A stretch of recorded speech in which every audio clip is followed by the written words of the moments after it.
হযরতে মাকহুল দামেশকি রহমতুল্লাহি আলাইহি বলেন, আমি একবার মসজিদে গেলাম। মসজিদের মধ্যে এক ব্যক্তি অনেক কান্নাকাটি করতেছে। তা আমার মনে মনে ধারণা হলো সে মনে হয় আমাকে দেখানোর জন্য কান্না করতেছে।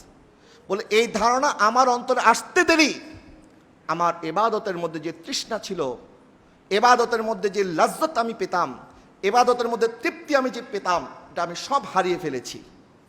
আমি আর চেষ্টা করে আর কান্না করতে পারি না। নামাজের মধ্যে দোয়ার মধ্যে আমার সেই শান্তি আসে না, আগে যে শান্তিটা আসতো।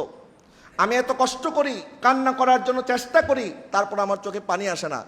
বলে 1 বছর যাবত আমি আল্লাহর কাছে তওবা করেছি, আল্লাহ আমার ভুল হয়ে গেছে, ওই বান্দা সম্পর্কে আমার এই ধারণা করাটা উচিত হয় নাই। 1 বছর পর আল্লাহ আমার দোয়া কবুল করেছে। 1 বছর পর্যন্ত আমি দোয়ার মধ্যে কান্না করতে পারি নাই।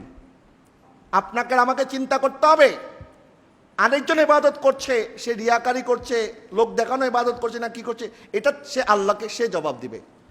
এটাকে বিচার করার দায়িত্ব তো আল্লাহ আপনাকে দেয় নাই। আর আপনি কেরামান কাতিবিনও না যে তার আমলনামা আপনাকে লিখতে হবে। মানুষ সম্পর্কে যখন কেউ বদধারণা করে তখন তার ইবাদতের মধ্যে কোনো তৃপ্তি সে পায় না, কারণ সে সবসময় এই বদধারণার মধ্যে থাকে, সবসময় আরেকজনকে নিয়ে চিন্তা করতে থাকে। নিজের চিন্তা করার সময় তার নাই, খালি মানুষকে নিয়ে চিন্তা। অমুক এটা করছে নিশ্চয়ই এইভাবে করছে, তুমুকে এটা করছে নিশ্চয়ই এটার জন্য করেছে। হযরতে বিশাল হাফি রহমতুল্লাহি আলাইহি বড় বুজুর্গ ছিলেন, আল্লাহওয়ালা ছিলেন। তো এখন বিশাল হাফি রহমতুল্লাহি আলাইহি উনি যে বুজুর্গ এটা সবাই জানেন, সবাই ওনাকে সম্মান করেন, তাজিম করেন, ভক্তি করেন, সম্মান করেন। কিন্তু দেখবেন প্রত্যেক মানুষেরই কিছু শত্রু থাকে।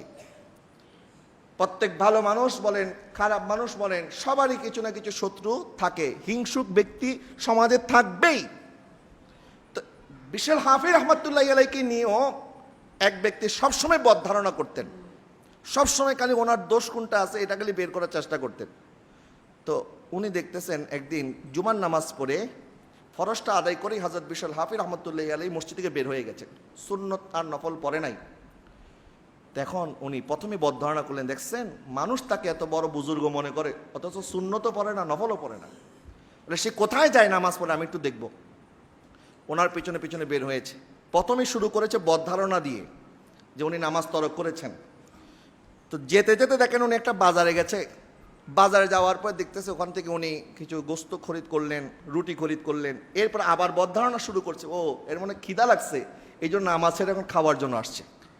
দেখেন বদধারণা কয়টা করলো, 2টা হয়ে গেছে। এদিকে তো ওনার খবরই নাই ওনার পিছনে কে আছে। উনি তো ওনার কাজ করতেছে আর উনি বিনা পয়সায় গুনাহ কামাই করতেছে। এখন গুনাহ কামাই করতে করতে বলে এখন দেখি উনি খাবার জন্য কোথায় যায়।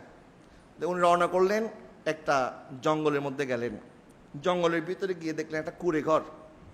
এই কুঁড়ে ঘরের ভিতরে একজন অসুস্থ ব্যক্তি, প্রতিবন্ধী, যার হাত পা নাই, এমন একজন ব্যক্তি সেই ঘরের মধ্যে আছে। বিশাল হাফি রহমতুল্লাহি আলাইহি সেই ঘরে প্রবেশ করলেন। এরপর নিজের পাগড়ি মোবারক খুলে নিজের পাগড়ি পানির মধ্যে চুবিয়ে দিয়ে ওই পাগড়ি দিয়ে ওই অসুস্থ ব্যক্তিকে সেবা করলেন। তার মুখ মুছে দিলেন, হাত মুছে দিলেন। এই ব্যক্তি দাঁড়ায় দাঁড়ায় দেখতেছে কি হচ্ছে। তো বিশাল হাফি রহমতুল্লাহি আলাইহি বললেন, আপনার জন্য খাবার আনতে আমার একটু লেট হয়ে গেছে, আজকে জুমার দিন ছিল, জুমার নামাজ পড়ে আমার আসতে একটু লেট হয়ে গেছে, তাড়াতাড়ি খাবার খেয়ে নেন, এরপর আমি সুন্নত আর নফলটা আমাকে আদায় করতে হবে।